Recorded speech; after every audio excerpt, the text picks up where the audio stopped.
Okay, everybody, second to the last chapter of our book here. Hope you're liking this. I hope we get a chance to finish this in the building next week. Really looking forward to that. All right, chapter 21, Homeward Bound. The good weather held for their entire traverse of Lake Superior. Let's push, men! Charbonneau or Lapetit urged each morning as they noted the clarity of the sky.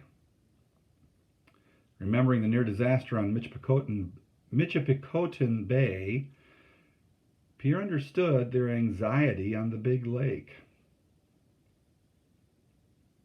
Charbonneau reminded them of their good fortune each day, saying, "You must say the right prayers, fellows."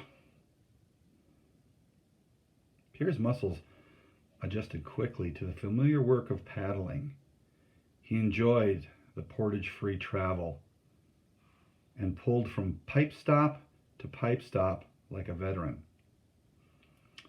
The voyageurs measured distance by pipe stops.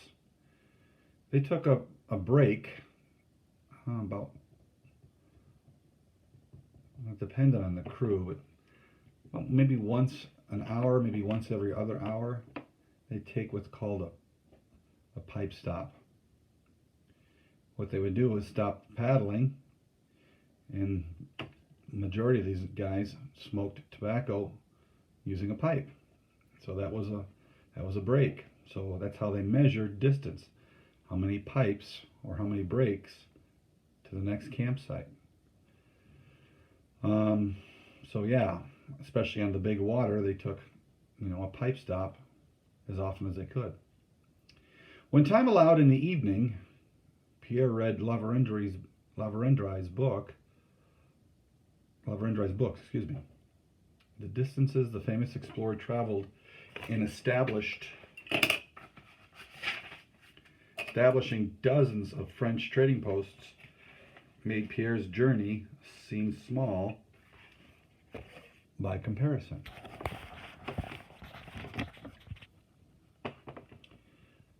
Charbonneau talked more than usual, admiring their progress, often saying, "The lake is a holiday, no?" Or, "We forget how to portage, maybe, with so many days of easy work, eh?" Pierre agreed with a nod or smile, holding to the steady motion, that drew them ever closer to home. The brigade passed through Sault Ste. Marie in a festive mood. All right, so they're making good time on the way back here, peoples. So they're on their way back, right? So they're on their way back. They're going eastbound. They're carrying with them beaver pelts. They're traveling close to the shore because the prevailing wind usually comes from the west. Usually, unless there's a storm coming. But they'll travel close to the shore, and this will guard them against the wind. Versus if they're right out here in the middle of the lake, yeah, the distance will be shorter, but holy cow. That's a big lake, and with some wind blowing from the north and the west, that's going to make some awfully huge waves. You don't want to do that because you don't want to get swamped. Remember, canoes usually don't sink, they swamp. And that means below water. And you can't do much with the canoe once it gets swamped. So right now, they're already crossed the big lake, and they're right here at Sault Ste. Marie. All right, Sault is a French word, means rapids.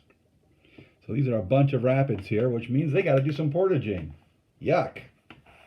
Okay, so this is where they're going to be going. And their destination is right there, Montreal or Lachine. That's where they started a few weeks before. So, the brigade passed through Sault Ste. Marie in a festive mood.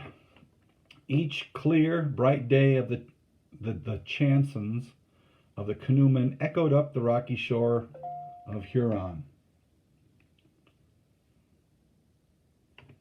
It wasn't until the brigade neared the French River that a gloomy silence descended. Long before they reached the river mouth, the canoemen saw Lalonde's red marker high up on the hill. They shipped their oars for a moment, and they floated across the still water. Doffing their caps and bowing their heads, the men crossed themselves, and they offered silent prayers. Pierre remembered the broken blade La Petite had retrieved that afternoon. As he recalled the searching faces and the darkening water, the old emptiness rose up inside him. No matter how hard or how often he thought of that day, there was no way he could make sense out of it. So halfway up the French River, the brigade took a pipe stop. Pierre sat at the base of a tall pine, and he drew out the knife Lalonde had given him.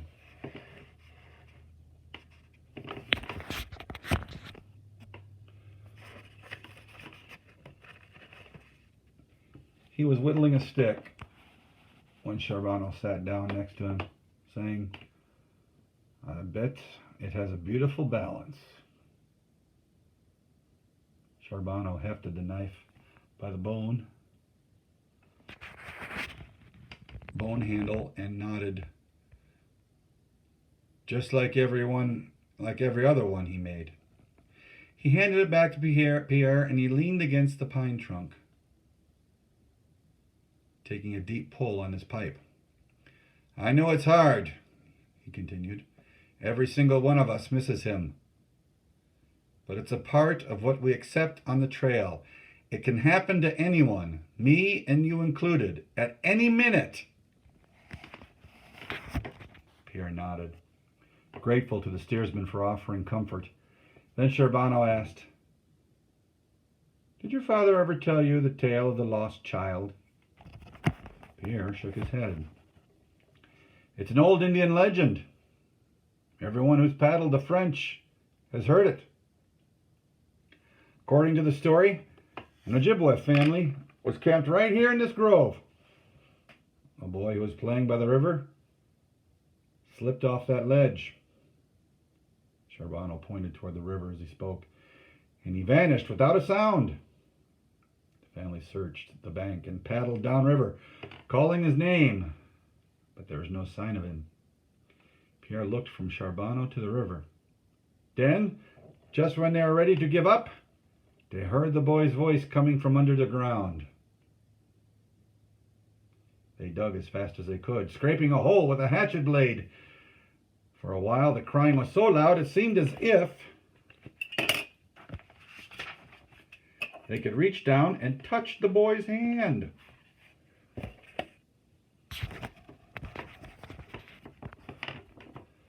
They kept digging, but the voice drifted off.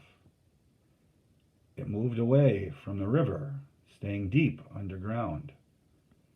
When they finally gave up, the cries were coming from beneath that cliff back there, and the voice was growing fainter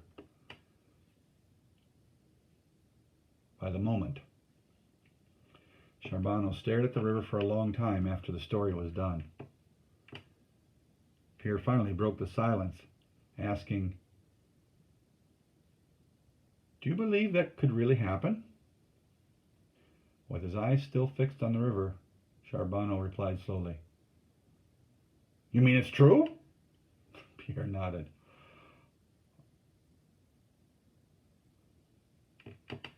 "All I can say for sure is that I heard the story told by lots and lots of fellows. That gives it a sort of truth, I guess. The more I learn about these rivers, the more I realize there's hundreds of things we'll never understand. There's too many moods, too many feelings that shift with all the seasons. All we can ever know for sure is the changes." At that moment, La Petite interrupted, asking, "Time to voyage!" Charbonneau rose and tapped his pipe against a tree trunk. The French River was in a quiet, low-water mood, totally unlike the bright roaring that had washed Lalande and the lost child of the legend to their graves. After they started paddling again, Pierre thought about the wild river, and he listened for that little Ojibwe boy's cries. So I wonder why he told him that story.